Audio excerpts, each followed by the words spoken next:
ఓహో, మీరేనా ఇంట్లోకి రెంట్కి వచ్చింది అది? నేను నిన్ను అడగల, నీ పక్కలో ఉండే అందమైన అమ్మాయిని అడిగినా. అది నా కూతురు, చూసినావు అనుకో పర్ తిరిగిపోతుంది.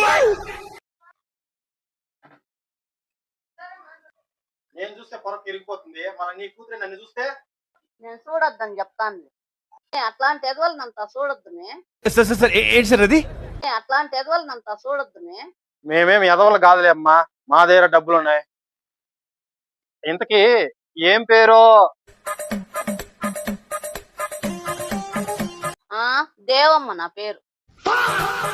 నేను అడిగింది నీ పేరు కాదు, నీ పక్కలో ఉండే ఆ అమ్మాయి పేరు. నా పొట్ట నీకు